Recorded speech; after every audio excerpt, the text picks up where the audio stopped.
Good morning all of you. आप सभी ने यदि इस चैनल को सब्सक्राइब नहीं किया है तो जरूर कर लें ताकि आपको भविष्य में अपलोड होने वाले वीडियोस के नोटिफिकेशन समय पर मिल सकें। तो कंप्यूटर हार्डवेयर में अभी आपको हमने पिछली क्लास में बताया था किस तरह से आप पता करते हैं कि कंप्यूटर में कितनी रैम है, कितनी जीबी हार्ड डिस्क है और इसमें कितने बिट की विंडो इंस्टॉल की गई है। ये अपन ने सीखा था रैम, हार्ड डिस्क और विंडो के बारे में जानकारी। तो आपको सब कुछ समझ में आ गया था किस तरह से आप चेक करेंगे कि कितने बिट की विंडो है, रैम कितनी है, हार्ड डिस्क कितनी है। किसको नहीं आया था?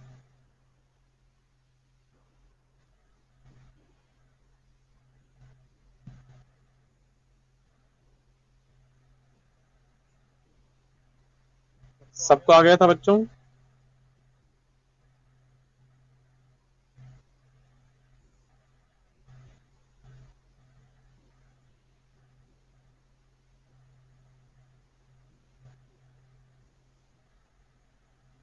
बता बच्चों, नहीं आया क्या?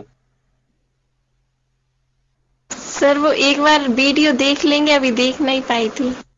अच्छा अच्छा, हाँ ठीक है, आप उसको एक बार देख लेना तो आपको आ जाएगा, है ना। तो देखो, सबसे पहले अपन जब कंप्यूटर को ऑन करते हैं तो इसको आप एक दो बार रिफ्रेश कर लेते हैं। अब आपको सबसे पहले तो ये बताना है कि अपना जो कंप्यूटर होता है, लाइट जाने के बाद भी अपना कंप्यूटर 10-15 मिनट तक चलता रहे। हम इसके लिए कंप्यूटर में कौन सी डिवाइस का यूज करते हैं?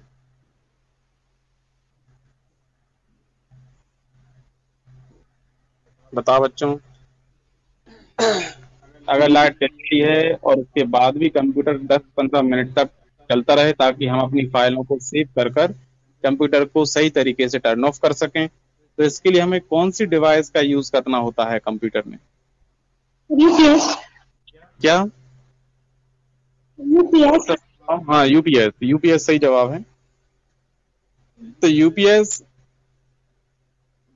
जो होता है वो कम से कम हमें 10 से 15 मिनट तक लाइट जाने के बाद कंप्यूटर पर काम करने की सुविधा प्रदान करता है।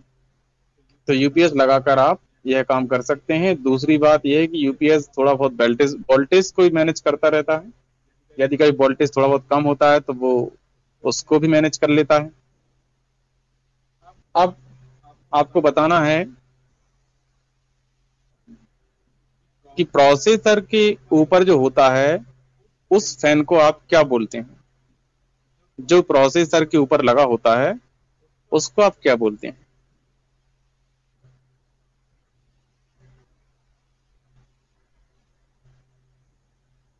Cooling fan. हाँ, सही जवाब है कि उसका नाम आप कूलिंग फैन आपको याद है।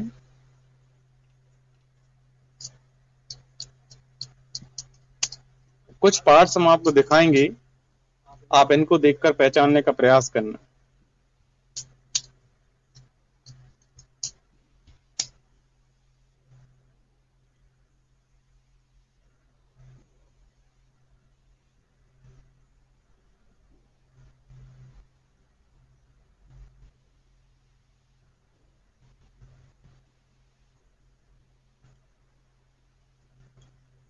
दिख रहा है बच्चों आप लोगों को?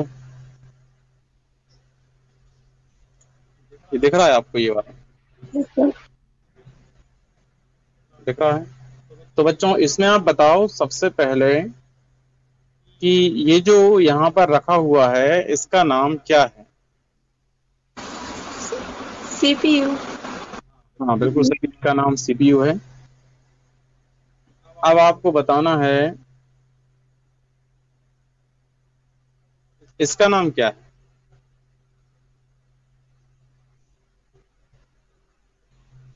जहां पर हमारा माउस पॉइंटर है इसका नाम क्या है?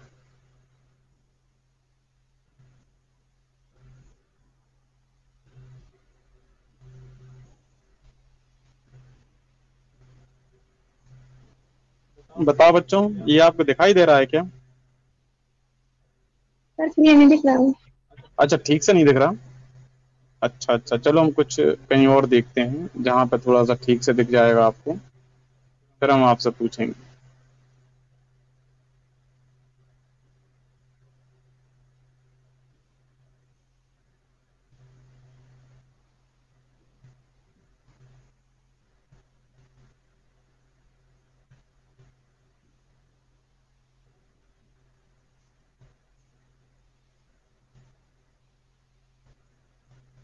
अच्छा, इसका नाम क्या है, ये दिख रहा है आपको?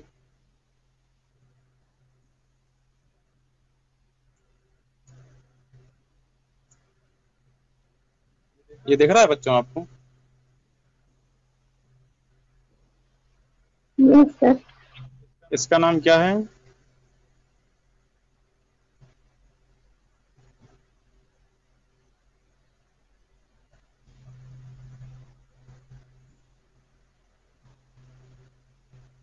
इसका नाम है प्रोसेसर। जो आपके कंप्यूटर में प्रोसेस करता है ये वही है, और ये ज्यादा गर्म होता है, इसलिए इसके ऊपर एक कूलिंग फैन भी लगाया जाता है ताकि ये ठंडा बना रहे। तो ये कूलिंग फैन आप देख रहे हैं पास में रखा हुआ है, इस तरह से ये कूलिंग फैन है जो इसको ठंडा रखने का काम करता है। यदि कूलिंग फैन खराब हो जाता है, स्लो चलने लगता है, तो फिर आपको इसको फौरन चेंज कराना होता है, नहीं तो आपका कंप्यूटर बीच बीच में रिस्टार्ट होता है। यदि आपका कंप्यूटर बीच बीच में रिस्टार्ट होता है तो आप फौरन कूलिंग फैन को चेक कर लेंगे, कहीं कूलिंग फैन में कोई मिस्टेक तो नहीं है। यदि ये कूलिंग फैन स्लो चल रहा है तो आप कंप्यूटर को बिल्कुल ना चलाएं, फिर फौरन इस कूलिंग फैन को चेंज कराएं, उसके बाद ही कंप्यूटर को ऑन करें। अगर आप ऐसा नहीं करते हैं तो आपका प्रोसेसर जल भी सकता है। अब आप देख रहे हैं ये क्या है, इसका नाम है साउंड कार्ड। साउंड कार्ड का क्या काम होता है? जब आपका जो मदरबोर्ड में इनबिल्ट साउंड का ऑप्शन होता है, जब वो खराब हो जाता है, उस समय आप अलग से साउंड कार्ड मदरबोर्ड में लगा सकते हैं। तो ये अलग से आप साउंड कार्ड लगा लेते हैं। इसी तरह से एक लैन कार्ड भी आता है जो इंटरनेट के लिए अलग से लगाया जाता है। यदि आपके मदरबोर्ड के लैन पोर्ट खराब हो गए हैं, उस समय आप अलग से लैन कार्ड भी उसमें लगा सकते हैं आपके मदरबोर्ड में। ये दिख रहा है बच्चों आप लोगों को? Yes sir. इसका नाम क्या है? Sir power supply. बिल्कुल सही है, इसका नाम SMPS है, स्विच मोड पावर सप्लाई। तो ये आपने ठीक बताया है। और अपन देखते हैं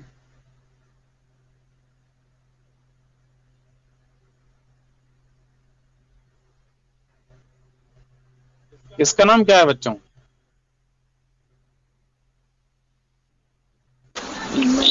मदरबोर्ड। हाँ बिल्कुल सही है, ये मदरबोर्ड है।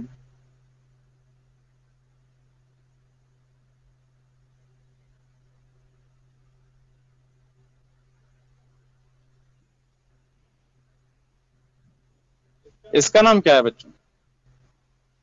Hard disk. ये हार्ड डिस्क है। हार्ड डिस्क क्या काम करती है? हार्ड डिस्क का यूज क्या है कंप्यूटर में? डेटा को स्टोर करना। हाँ, हार्ड डिस्क का काम है हमारे डेटा को स्टोर करके रखना या सेव करके रखना। जब भी हमें आवश्यकता होती है हम हार्ड डिस्क में कोई भी डेटा सेव कर लेते हैं और बाद में उसको यूज कर लेते हैं। विंडो भी आपकी हार्ड डिस्क में सेव होती है, सॉफ्टवेयर हार्ड डिस्क में ही आपके सेव होते हैं, हार्ड डिस्क की मेमोरी लेते हैं। तो हार्ड डिस्क का काम है आपके डेटा को स्टोर करके रखना।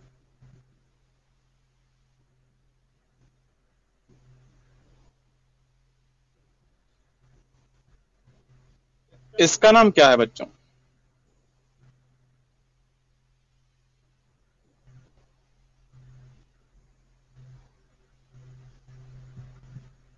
ये कूलिंग फैन है जो प्रोसेसर के ऊपर लगाया जाता है।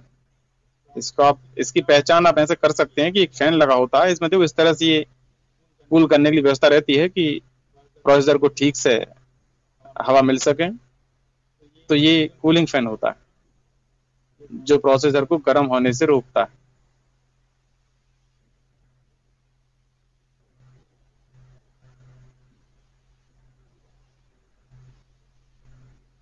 बच्चों ये इसमें 3 लगे हुए हैं, इनके नाम क्या है? ये 1 2 3 इनका नाम हाँ रैम है। ठीक है, बिल्कुल सही है। अच्छा, ये रैम जो है ये क्या काम करती है? कंप्यूटर को डिस्प्ले देने का काम करती है। हाँ, बिल्कुल सही है। पहला काम है कंप्यूटर को डिस्प्ले देगी, और एक और दूसरा कोई काम आप बताओ, और कोई काम क्या करती है इसके अलावा भी? मॉनिटर में डिस्प्ले देने का काम। क्या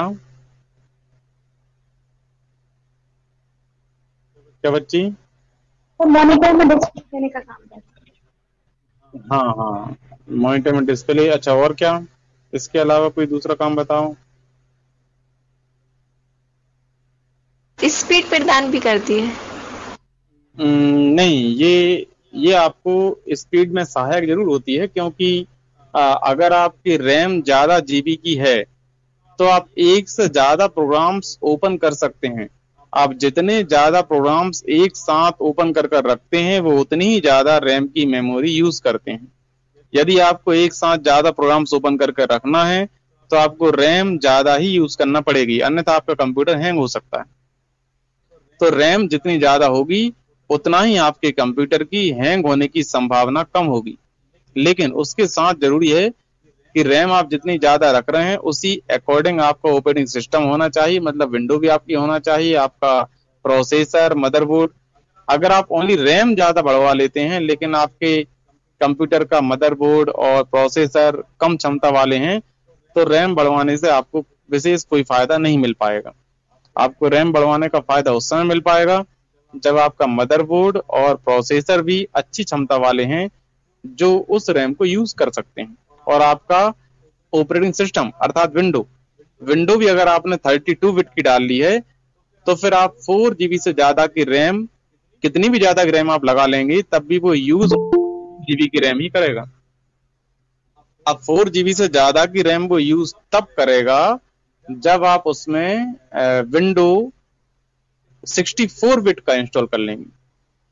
तो इस तरह से सभी चीजों का हमें ध्यान रखना पड़ता है। तो आज अपन हार्डवेयर में इतना ही समझेंगे, अब अपन बेसिक कंप्यूटर पढ़ेंगे।